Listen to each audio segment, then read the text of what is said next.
भारत आज दुनिया की सेकंड लार्जेस्ट टेलीकम्युनिकेशन मार्केट है, जहां इंटरनेट कनेक्शंस 851 मिलियन के करीब पहुंच चुके हैं। ट्राई के अकॉर्डिंग जियो के लॉन्च होने से पहले हर इंडियन कस्टमर एक महीने में 154 MB डेटा का यूज करता था, जो अब 100 गुना ज्यादा बढ़कर 15.8 GB पर मंथ हो गया है। इस कंजम्पशन का मेजर रीजन है सस्ता इंटरनेट। 2015 के बाद इंटरनेट प्राइस में आई गिरावट ने हम सबको हैरान कर दिया था, लेकिन 2021 से आप सबने नोटिस किया होगा कि रिचार्ज पैक की कीमतें बढ़ रही हैं। इस समय इंडियन टेलीकम्युनिकेशन कंपनीज जिस बुरे दौर से गुजर रही है, वो हर किसी के लिए मुश्किलें खड़ी कर सकता है और हो सकता है कि आपको इंटरनेट यूज करने के लिए अब एक बड़ा अमाउंट चुकाना पड़े। लेकिन इसके पीछे का रीजन क्या है और कैसे गवर्नमेंट की कुछ पॉलिसीज हम यूजर्स के लिए एक खतरा साबित हो सकती है, आइए इस वीडियो में जानने की कोशिश करते हैं। दोस्तों, ऐसा एस्टिमेट किया गया है कि साल 2030 तक इंडिया में इंटरनेट यूजर्स की संख्या 1.3 बिलियन को क्रॉस कर जाएगी। लेकिन फिलहाल इस नंबर को छूना इतना आसान नहीं लग रहा, क्योंकि पिछले कुछ सालों में जितनी तेजी से इस सेक्टर में ग्रोथ हुई थी, अब उस पर ब्रेक लगता नजर आ रहा है। और इसकी वजह है टेलीकम्युनिकेशन कंपनीज की खस्ता हालत, जो पूरी तरह कर्ज में डूबी हुई है। इस कर्ज की वजह से आज भारत की टेलीकॉम कंपनीज स्ट्रेस में आ चुकी हैं। लेकिन ये हुआ कैसे, इसको समझने के लिए सबसे पहले हमारा ये जानना जरूरी है कि अगर हम फोन या इंटरनेट के जरिए कॉल और मैसेज करते हैं तो इसका पूरा प्रोसेस कैसे होता है और ये टेक्नोलॉजी किस तरह से काम करती है। दोस्तों, आज से करीब 30 साल पहले जब हमें किसी से बात करनी होती थी तो हम टेलीफोन का यूज करते थे, जिसके प्रोसेस में तब एक टेलीफोन से दूसरे टेलीफोन के बीच एक वायर बिछा होता था। लेकिन आज ये सारा प्रोसेस वायरलेस हो चुका है। बस हमें अपने फोन में नंबर को सिलेक्ट करके कॉल पे क्लिक करना है, जिसके बाद एक इलेक्ट्रॉनिक सिग्नल आपके फोन में मौजूद एंटीना तक पहुंचता है और ये एंटीना इस सिग्नल को इलेक्ट्रोमैग्नेटिक वेव में कन्वर्ट कर देता है। इसके बाद ये इलेक्ट्रोमैग्नेटिक वेव फोन के नजदीकी टावर के पास जाती है, बट उस टावर के पास कोई इंफॉर्मेशन ना होने से ये कॉल रिसीवर का पता नहीं लगा सकते। इसलिए हर सिटी के अंदर एक मोबाइल स्विचिंग सेंटर यानी कि MSC लगाया जाता है। MSC के पास सभी सब्सक्राइबर्स की जानकारी होती है और ये जानकारी MSC पर तभी स्टोर कर दी जाती है जब आप सिम कार्ड परचेज करते हैं। इसके बाद MSC नजदीकी टावर की मदद से रिसीवर को कॉल का रिक्वेस्ट देता है और इस तरह हमारी कॉल कंप्लीट होती है। और सबसे हैरान करने वाली बात यह है कि ये सारा प्रोसेस सिर्फ कुछ सेकंड का है। अब बात करें इंटरनेट की, तो ये भी काफी हद तक ऐसे ही काम करता है, लेकिन इसमें सिग्नल हवा में नहीं बल्कि ऑप्टिकल फाइबर केबल के जरिए ट्रेवल करते हैं। ये ऑप्टिकल फाइबर एक जाल की तरह पूरी दुनिया में समुद्र के अंदर फैली हुई है। इन फाइबर्स के अंदर हमारे बाल जैसे बहुत ही पतले पतले तार होते हैं। असल में ये सिग्नल्स ऑप्टिकल फाइबर के जरिए डेटा सेंटर में जाते हैं और वहीं पर स्टोर किए गए इंफॉर्मेशन को लेकर सेल फोन टावर तक आते हैं, जहां से इलेक्ट्रोमैग्नेटिक वेव रिलीज होकर हमारे मोबाइल के एंटीना तक पहुंचती है और एंटीना उस इंफॉर्मेशन को कैच करके हमें इंफॉर्मेशन देता है। दोस्तों, आप सभी ने सुना होगा कि टेलीकॉम कंपनीज इस काम के लिए स्पेक्ट्रम का यूज करती है। लेकिन ये स्पेक्ट्रम होता क्या है, आइए समझने की कोशिश करते हैं। अगर हम सीधी भाषा में बात करें तो हवा में जो रेडियो वेव ट्रैवल करती है उसे कोई स्पेक्ट्रम कहा जाता है। स्पेक्ट्रम कई अलग अलग बैंड में डिवाइड होते हैं और हर बैंड का अपना अलग अलग रोल होता है। जैसे कि जब आप कॉल पर बात कर रहे होते हैं तो कोई बैंड आपकी वॉइस को कैरी करके रिसीवर तक पहुंचाता है, तो कोई मैसेज या वीडियो को सेंड करता है।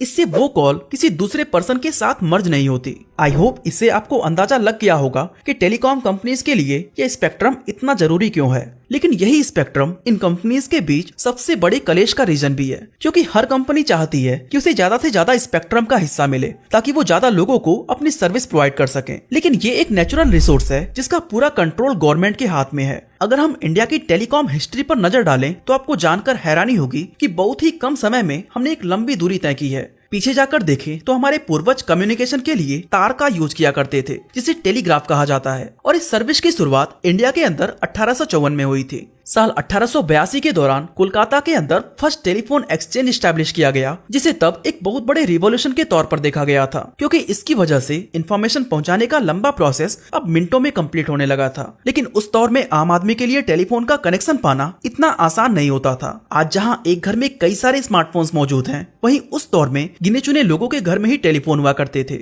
उस समय बाकी के देशों में टेलीफोन्स तो वाइडली यूज हो रहा था, लेकिन इंडिया में ये इतनी तेजी से नहीं फैल पाया, जिसकी वजह ये थी कि telephone services completely British government के हाथों में थी और अंग्रेज नहीं चाहते थे कि इंडियंस टेलीफोन का यूज करें, क्योंकि इस कम्युनिकेशन का यूज अंग्रेजों के अगेंस्ट भी हो सकता था। इसलिए तब टेलीफोन का कनेक्शन गवर्नमेंट ऑफिशियल्स या कुछ खास इंडिविजुअल्स को ही दिया जाता था। कुछ समय बाद टेलीफोन सर्विस मुंबई, चेन्नई और दिल्ली जैसे बड़े शहरों में एक्सपैंड होने लगी। जब ब्रिटिशर्स से देश को आजादी मिली तब टेलीफोन का पूरा कंट्रोल इंडियन गवर्नमेंट के हाथों में आ गया। इसलिए अब लाइन बिछाना हो या कनेक्शन देना हो, ये सब गवर्नमेंट पर ही डिपेंड करता था। हालांकि कनेक्शन के लिए लाखों लोग अप्लाई करते थे, लेकिन ये प्रोसेस इतना स्लो था कि कभी कभी उनका वेटिंग टाइम 8 से 10 साल के पार चला जाता था। और इसीलिए उस समय हर 200 लोगों में सिर्फ एक के पास ही टेलीफोन कनेक्शन होता था। लेकिन 1990 के दौरान इकोनॉमिक लिबरलाइजेशन होने के बाद इस सेक्टर में प्राइवेट कंपनीज एंटर करने लगी। यही वो समय था जब इंडिया में मोबाइल फोन्स का यूज होना शुरू हुआ, जिसके पोटेंशियल एंड ग्रोथ को देखकर बहुत सारी कंपनीज इस सेक्टर में कूदना चाहीं। इस इंटरेस्ट को देखते हुए साल 1995 में ऑक्शन के जरिए इन कंपनीज को टेलीकॉम सर्विस रन करने का लाइसेंस बेचा गया, जिसमें बहुत सारी प्राइवेट कंपनीज ने हिस्सा लिया था। उस समय के रूल्स के अकॉर्डिंग उन्हें लाइसेंस और स्पेक्ट्रम फीस पहले ही चुकानी पड़ती थी। अब उन कंपनीज ने फीस देकर सर्विसेज देना तो शुरू कर दिया था, लेकिन जिस उम्मीद के साथ उन्होंने इस सेक्टर में एंटर किया था उस पर पूरी तरह से पानी फिर गया, क्योंकि उन्हें वैसी ग्रोथ नहीं मिल पाई जो उन्होंने एक्सपेक्ट की थी। कंपनीज लॉस में जाने लगी और उनके लिए उस फीस को निकालना भी मुश्किल हो गया जिसे उन्होंने लाइसेंस या स्पेक्ट्रम राइट के नाम पर गवर्नमेंट को पे किया था। इसके चलते उन कंपनीज ने इस नियम का विरोध करना शुरू कर दिया और आखिरकार लंबी लड़ाई के बाद गवर्नमेंट ने इस रूल को बदलकर एक दूसरा रूल बनाया, जिसमें अब कंपनीज से पहले ही लाइसेंस फीस ना लेकर गवर्नमेंट उनके टोटल रेवेन्यू का एनुअली 8% चार्ज करेगी। इस नए नियम ने कंपनीज के लिए चीजें काफी आसान कर दी। अब उन्हें एक बार में मोटी रकम ना चुकाकर हर साल थोड़ा थोड़ा पे करना था, जिससे इनके ग्रोथ और एक्सपेंशन पर इसका नेगेटिव इम्पैक्ट नहीं पड़ा। और इन्हीं कंपनीज की वजह से इंडियन सेक्टर में एक बहुत बड़ा रिवॉल्यूशन आया, क्योंकि अब मोबाइल फोन और सिम कार्ड खरीदना काफी आसान हो गया। अब ज्यादा लोगों तक सर्विस प्रोवाइड करने के लिए बहुत सारे टावर्स और उसी तरह के इंफ्रास्ट्रक्चर की जरूरत थी, जिसके लिए कई बड़ी कंपनीज एक साथ मिलकर काम करने लगी। इंफ्रास्ट्रक्चर को डेवलप करने के लिए फंड को आपस में शेयर किया जाने लगा और कई कंपनीज ने तो सेम टावर से ही अपनी सर्विसेज प्रोवाइड करना शुरू कर दिया था। इसके अलावा साल 2000 के बाद गवर्नमेंट ने मोबाइल फोन्स पर इंपोर्ट ड्यूटी भी काफी कम कर दी, जिस वजह से सैमसंग, नोकिया, हुआई और MI जैसी कई फॉरेन कंपनीज इंडिया की तरफ अट्रैक्ट हुई।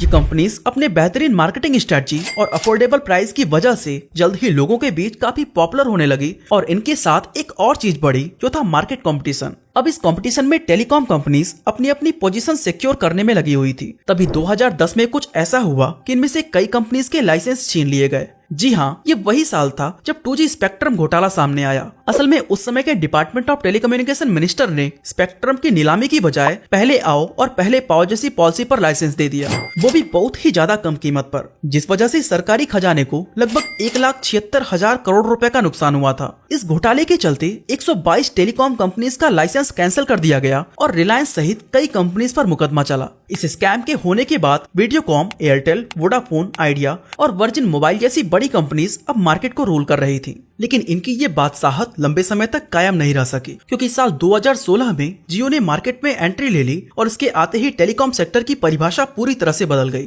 दरअसल जियो के आने से पहले बाकी की कंपनीज के बीच एक बहुत ही तगड़ा कंपटीशन चल रहा था। ये कंपनीज एक दूसरे से आगे निकलने और ज्यादा स्पेक्ट्रम को खरीदने के लिए ऑक्शन में इतने बड़े अमाउंट का बोली लगा देते थे जिसे वो अफोर्ड ही नहीं कर सकते थे। साथ ही लाइसेंस फी के नाम पर इन्हें गवर्नमेंट को अलग से मोटी रकम चुकानी पड़ती थी। इस वजह से कई कंपनीज भारी लॉस में चली गई और उन्हें लॉसेस को रिकवर करने के लिए वो कस्टमर से हाई कॉस्ट चार्ज करने लगी। आपको याद होगा, जियो के आने से पहले सिर्फ 1 GB इंटरनेट के लिए ये कंपनीज हमसे 250 से 350 रुपए तक चार्ज करती थी। लेकिन जब जियो की एंट्री हुई तो इसने यूजर्स से ज्यादा इन कंपनीज को हैरान किया, क्योंकि जिस कॉल या इंटरनेट पैक के नाम पर ये कस्टमर्स से भारी भरकम रकम ले रही थी, उन सभी सर्विसेज को जियो ने फ्री कर दिया। इसका असर ये हुआ कि लोग दूसरी कंपनीज को छोड़कर जियो की तरफ स्विच कर गए और 1 महीने के अंदर ही इसके 1.6 करोड़ से भी ज्यादा सब्सक्राइबर्स हो गए।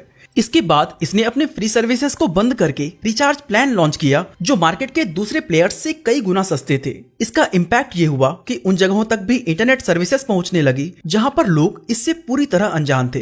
तभी तो जियो के लॉन्च होने से पहले जहां हर इंडियन कस्टमर एक मंथ में ऑन एन एवरेज सिर्फ 154 MB डेटा का यूज करता था, वो करीब 100 गुना बढ़कर अब 15.8 GB पर मंथ हो गया है। इस तरह जियो कस्टमर्स की जिंदगी में तो रिवॉल्यूशन लाया, लेकिन बाकी की टेलीकॉम कंपनीज के लिए ये एक बहुत बड़ी मुसीबत बन गया। इसका असर ये हुआ कि उन्हें भी अपना प्राइस कम करना पड़ा, मगर ऐसा करके कई सारी कंपनीज इस कंपटीशन में सरवाइव नहीं कर पाई। जैसे एयरसेल, डोकोमो और रिलायंस जैसी छोटी कंपनीज को बैंकरप्सी फाइल करनी पड़ी और 2 बड़ी कंपनीज वोडाफोन और आइडिया एक दूसरे से मर्ज होकर VI बन गए। इस तरह टेलीकॉम मार्केट में अब केवल 4 प्लेयर बचे थे, जो थे एयरटेल, VI, जियो और BSNL। अब बात एयरटेल की हो या VI की, ये अपनी सर्विसेज तो रन कर रहे हैं, लेकिन ये बहुत ही बड़े फाइनेंशियल प्रेशर में है और इसकी वजह है 1999 में लाया गया गवर्नमेंट का वो रूल जिसके तहत इन टेलीकॉम कंपनीज को अपने रेवेन्यू का 8% शेयर गवर्नमेंट को देना होता है। लेकिन जब से इस रूल को बनाया गया है तब से गवर्नमेंट और कंपनीज के बीच ये एक विवाद का मुद्दा रहा है। असल में ये अमाउंट कंपनी के AGR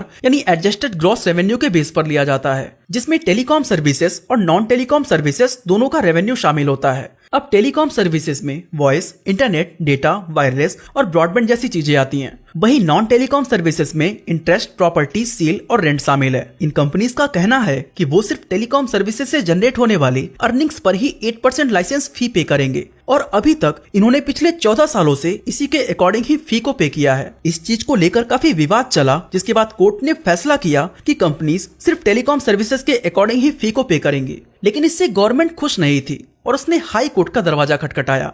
हाई कोर्ट ने कहा कि कंपनीज को पहले से ही डिसाइड किए गए रूल्स के अकॉर्डिंग लाइसेंस फी को पे करना होगा, यानी कि टेलीकॉम सर्विसेज और नॉन टेलीकॉम सर्विसेज को मिलाकर उसका टोटल 8% देना होगा। साथ ही हाई कोर्ट ने ये भी कहा कि उन्हें सरकार को वो बची हुई फीस इंटरेस्ट के साथ पे करनी होगी, जो उन्होंने पिछले कई सालों से नहीं दिया है और अपनी मनमानी के चलते इन्हें भारी पेनाल्टी भी चुकानी होगी। अब पहले से ही भारी लॉस में डूबी इन कंपनीज के लिए हाई कोर्ट का ये फैसला मरते को 2 लाख और पड़ने जैसा है। जियो ने क्योंकि 2016 में एंटर किया था, इसलिए इसको सबसे कम रकम देनी थी। इनफैक्ट ये अपने हिस्से का रकम दे भी चुका है, लेकिन VI कोर्ट का दरवाजा खटखटाता रहा और ये गुहार लगाता रहा कि उसे थोड़ा समय दिया जाए। लेकिन फरवरी 2023 में गवर्नमेंट ने 16,133 करोड़ रुपए के बदले VI के 33% शेयर्स अपने नाम कर लिए और इस जॉइंट वेंचर में सबसे बड़ी शेयर होल्डर बन गई। अब इंडियन टेलीकॉम सेक्टर की बात करें तो इसमें BSNL गवर्नमेंट की ही कंपनी है। वही VI में भी सरकार की बड़ी हिस्सेदारी हो चुकी है। साथ ही इसका मार्केट प्रेजेंस भी उतना स्ट्रांग नहीं है। ऐसे में कह सकते हैं कि ये पूरा सेक्टर सिर्फ 2 प्राइवेट कंपनीज के कंधों पर टिका है, जिसमें पहला है जियो और दूसरा एयरटेल। इन दोनों कंपनीज की डुओपोली पूरे टेलीकॉम सेक्टर के लिए एक खतरा बन सकती है,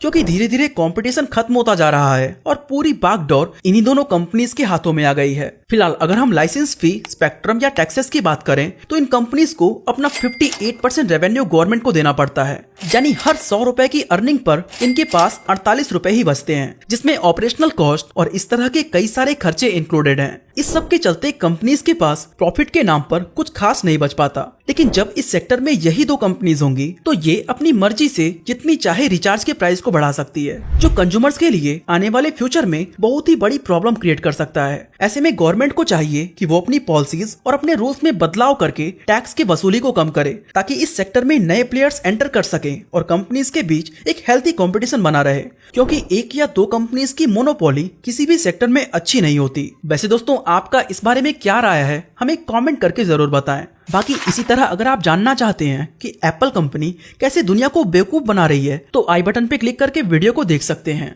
बाकी आज के लिए बस इतना ही।